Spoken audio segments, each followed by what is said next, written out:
Indiana at UCLA. Indiana goes to the Rose Bowl, and Curtis Roark throws 4 touchdown passes. Kirk Cignetti, if you didn't Google him now, folks, because this guy is on a tear. He says Purdue sucks, Michigan sucks, Ohio State sucks. He's going at everybody. It started with UCLA. Welcome to the UCLA, or welcome to the Big Ten UCLA. You just got stopped by Indiana. And he's saying UCLA sucks, which He didn't have to say that. He showed that on the field. Yeah, right. It was unspoken. And I will say, like, I didn't think UCLA played well. But Indiana, I felt like this was more good Indiana than bad UCLA. Curtis Roark is a dude. I mean, and all you had to do was watch the first drive, right? He got out of third downs. He made bad plays into good plays. I still look back to the play where the center snapped the ball, it dribbled on the ground. Typically, you either fall on it or you chuck it out of bounds.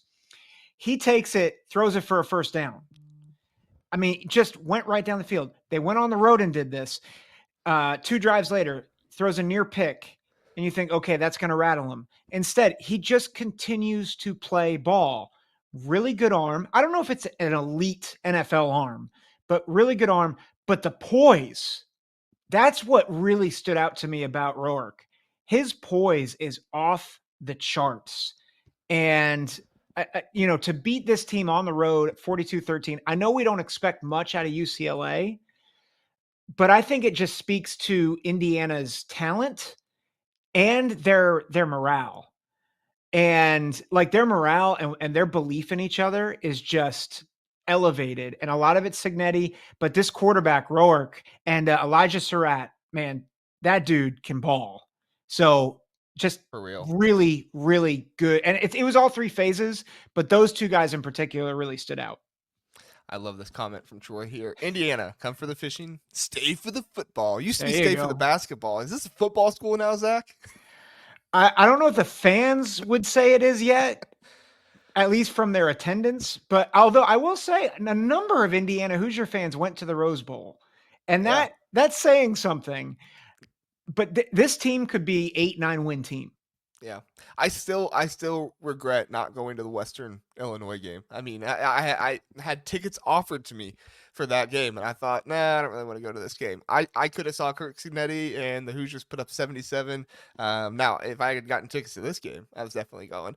But anyway, I mean, so my biggest thing is like everybody's saying, oh, Indiana hasn't faced anybody. UCLA is a bad team. Do you know what Indiana has been in the past? Like this used to be Indiana. It used to be You played Indiana, you dog walked them, and people are like, it's just Indiana. You're not going to actually get anything from this. I mean, Ohio State struggled against Indiana their season opener a year ago, and everybody was like, Indiana sucks. It's not. Who cares? You struggled against a bad team. Well, guess what? Indiana is now the team making other teams look bad. Now, I have a lot of concern for UCLA. I don't see a win on the rest of the schedule. Yeah. They have Fresno State, LSU, and a gauntlet of a Big Ten schedule to see what they can do. I don't see a win. They're going to have to do something pretty incredible to get a win or 2 in the rest of the schedule, but it does not look good, Zach.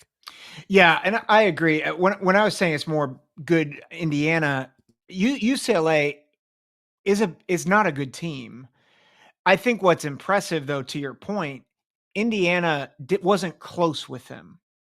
They beat them by 29, and which means they're not competing for the lower tier of the Big Ten. Like they are surpassed that. Now, I think UCLA, we knew it was going to be a tough year, and I think it just shows that it's, Indiana is one of many hard opponents that they're going to have this year. So I agree. I mean, I think we had them at 2-10. They might actually be 1-11 this year. I want to see more from Deshaun Foster. Like, I think this year is clearly rebuild. And year 2, I think, is where we can really judge Deshaun Foster. But, they have a couple pieces, but they just don't have the roster, I think, to compete week in and week out in this conference this year.